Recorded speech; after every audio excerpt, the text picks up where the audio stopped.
So, Brandon, how did Possessor Uncut come about? Because this is really one of the more mind fucks of horror science fiction films I have seen in a long time. So, how did that story come about? Oh, well, thank you.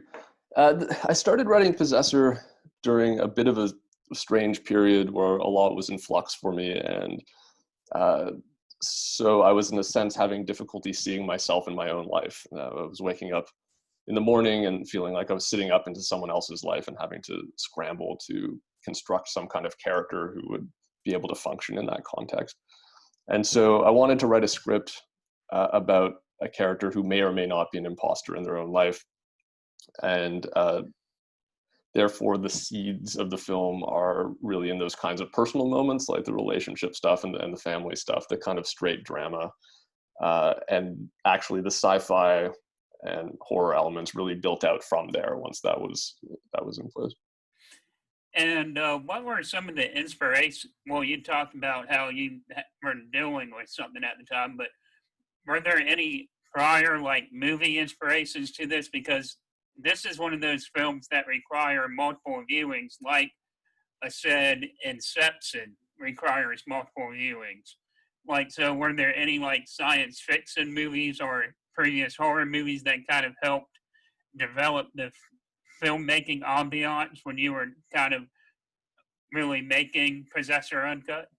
To a certain degree. I mean, I try and watch a lot of movies with some of my close collaborators like Kareem Hussein and Rob Cotterill, and just kind of mash them together somewhere in the back of my mind into a kind of loaf that I can gnaw on while I'm working. So there isn't really one film or a handful of films that stand out as necessarily the influences conceptually. But we did look at films as we were working. For instance, we looked at a lot of Argento opera in particular. Was a reference for the kind of stylized elements of the violence. And how was it like going through the casting process of this? Because you had Andrea and Chad, or Chris, I'm sorry, Andrea and Chris, and you had Jennifer Jason Leigh and Vincent in this. And how was it like getting all of those people on set together? Because they were just all fantastic in this.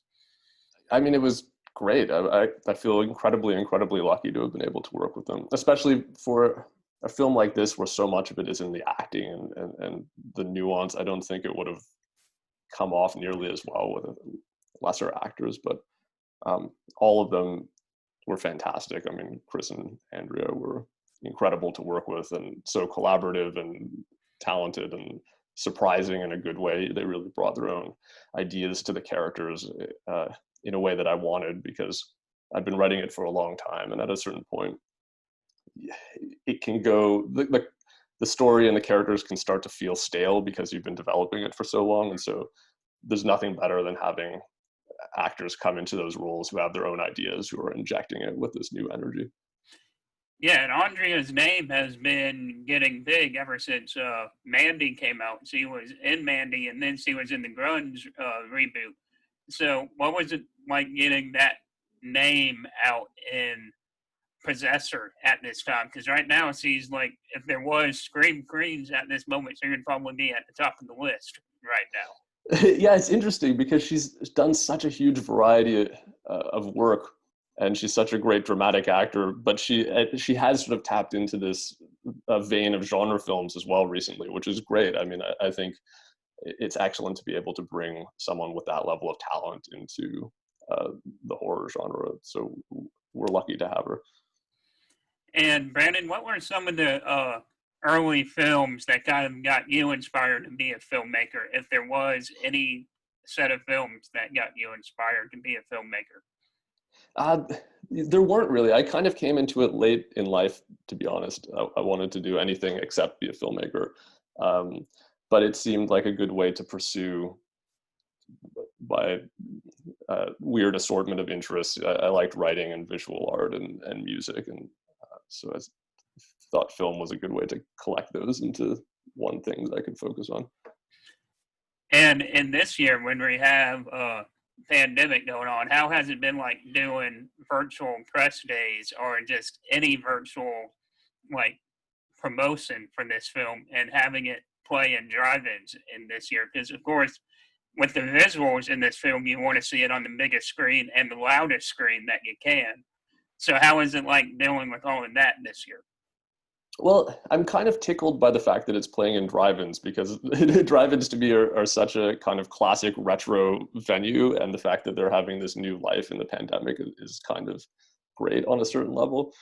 But it's true, it's a very visual film. I don't fetishize theatrical in the same way that some directors do, so I don't mind that people will be watching it at home. I think a lot of people have good home setups, and so I'm not bothered by that, to be honest. The main interesting thing is that feels different is that I would normally be traveling around and we would be in a room together talking, which I prefer because it has a certain kind of energy to it. But this way I can also sit here in my sweatpants and we can talk that way. Well, Brandon, thank you so much for joining us at Infamous Horrors. It's been really fun talking to you, and congratulations on Possessor. I hope a lot of people enjoy it at the drive-in and at home. Oh, thank you so much. Great talking to you too. Have a good day, Brandon. Yeah, you too. See ya.